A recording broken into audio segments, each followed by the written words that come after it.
और इस पत्रकार है नीरज जी। आपने चौहान साहब की बात भी सुनी, शोषित साहब की बात सुनी और पूजा जी की भी बात सुनी।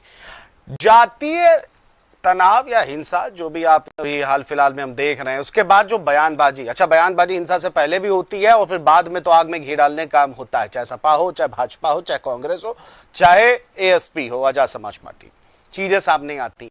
वहां उपद्रव हुआ और उस दरमियान एक चीज और रिपोर्ट सामने निकल के आ रही है, सिर्फ सवर्णों की ही दुकानों प्रतिष्ठानों को निशाना बनाया गया है जब हाउस अरेस्ट हुए चंद्रशेखर आजाद। तो ये एक रिपोर्ट सामने निकल के आई। नीरज जी, आपसे मैं इस पूरी चर्चा पे आज जानना चाहूंगा, जो ये धार्मिक उन्माद, जातीय हिंसा की तरफ अब उत्तर प्रदेश बढ़ रहा है, 27 की धुरी इसी पर रहेगी।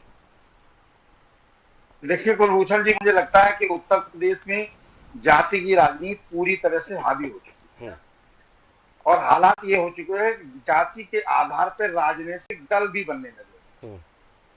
इस जाति की राजनीति, जातिगत जो राजनीति थी, इसको बढ़ावा जो मिला वो शुरुआती दौर में मायावती और मुलायम सिंह यादव जी के दौर से शुरू हो गया।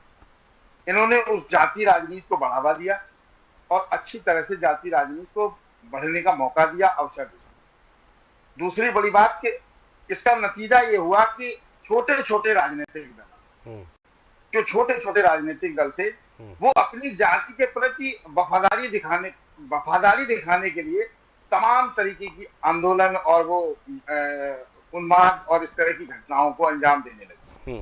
सबसे बड़ी चीज मैं आपको बताऊं, इस तरह की घटनाएं जो है वो बहुत महत्वपूर्ण ये बात है कि सरकार का जो सामान है या जिस तरह की गाड़ियों में आप जनसंपत्ति जी, वो कहां से नुकसान भरपाई हो, तो मुझे लगता है कि सबसे पहले सरकार को एक निर्णय ये लेना चाहिए कि जिस राजनीतिक दल के प्रदर्शन के दौरान इस तरह की कोई घटना होती है, उस राजनीतिक दल से उस क्षति को वसूला जाए। इस पे सरकार बिल ले आए और जल्दी से इसको पास करा ले। इससे बहुत सारी चीजें खत्म हो जाएंगी। दूसरी बड़ी बात जो आपने कहा, चाहे ये आप इसके जीते जागते कई सबूत भी आपको देखने को मिले। आगरा में करनी सेना रही हो, इटावा में जो भी अभी रेजिमेंट हो या समाजवादी पार्टी के जो भी लोग रहे, जिस दल के भी हो, मुझे कोई दिक्कत नहीं है।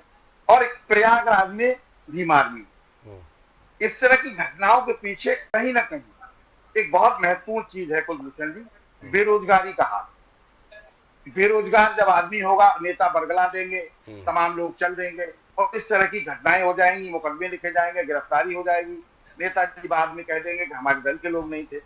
तमाम ऐसी चीजें हैं जिनको हमें लगता है कि गंभीरता से देखना चाहिए। जातिगत जो राजनीति हो रही है, जो मैंने पहले कहा कि वो पूरी तरह से इस समय हावी हो चुकी है। सबसे बड़ी चीज ये है कि जो बवाल हो गया, चाहे वो बकेवर में हुआ हो या प्रयागराज में हुआ हो, इटावा में, नेताजी ने स्पष्ट कह दिया हमारे पार्टी के लोग नहीं थे। अभी भीम आर्मी के प्रवक्ता हैं, उन्होंने भी यही बात कह दी। तो फिर ये लोग नहीं, एक और बात, एक और नीरज जी, इसी में एक और बात आपसे जोड़ना चाहूंगा कि प्रयागराज जाना था सांसद साहब को भीम आर्मी के, और तब क्या जाते हैं तो सपा उनके सांसद साहब का सम्मान समारोह के लिए भीड़ या नेता इनके इकट्ठा नहीं होंगे, कार्यकर्ता तब नहीं होंगे, तब इनके कार्यकर्ता होंगे। और जब झंडा लेकर के, और इन्होंने कहा कि आरएसएस के लोग आ जाते हैं, आरएसएस द्वारा उन्माद होता है, आरएसएस का इन्होंने नाम लिया। तो यही मुझे बड़ा खराब लगता है, ये सब चीजें सामने होती है कि जब कुछ खराब हो गया तो हम हाथ पीछे खींच लेंगे और जब कुछ बढ़िया कर दिया तो हाथ आगे ले लेंगे। जी नहीं, वही तो बता रहे हैं, जो सरकार की संपत्ति सरकार की नहीं है, वो तो हमसे और आपसे जो टैक्स लिया जाता है उससे सारी चीजें तैयार होती है, सरकार खड़ा करती है। नुकसान तो हमारा हुआ ना, आम आदमी का हुआ, जो आम आदमी जिसे टैक्स बढ़ाएगी, लेगी और इस नुकसान की भरपाई करेगी। तो उसके लिए एक सबसे बड़ी चीज जो है, जिस राजनीतिक दल का कार्यक्रम है, या तो वो अपनी लिस्ट जारी करेगा, ये आदमी आ रहे हैं, उनको चेक करे, फिर पुलिस के पास केवल यही काम रह जाएगा और कोई काम तो रहेगा नहीं, क्योंकि क्या कर पाएगी पुलिस? एक आदमी के आयोजन को ही नहीं समझ पाएगी 15 दिन में। तो मुझे लगता है कि इस तरह की राजनीति नहीं होनी चाहिए। और देश इससे आगे अगर बढ़ रहा है तो खूब करिए, देश का तो नुकसान आप कर ही रहे हैं खुलेआम, इसमें कोई दौर आए नहीं। तमाम ऐसी चीजें जो जातिगत आधार पर बढ़ रही है, निश्चित रूप से समाज के लिए खतरा है, जाति के लिए खतरा है। और इनसे जनता का कोई भला नहीं होने वाला। जो मैंने पहले कहा, छोटे छोटे राजनीतिक दल केवल अपनी जाति के प्रति वफादारी दिखाने के लिए इस तरह की चीजें होती हैं। अगर आपको जाना था तो आप अकेले जाके, क्या जरूरत थी भीड़ ले जाने की। आयोजन, स्वागत, तो दुनिया भर का स्वागत, जब तक माला पड़ रही थी तब तक कार्यकर्ता हमारे थे। माला पड़ना बंद हो गई, आंदोलन शुरू हो गया, तो वो कार्यकर्ता हमारे नहीं थे। इस तरह से प्रदेश नहीं चलेगा।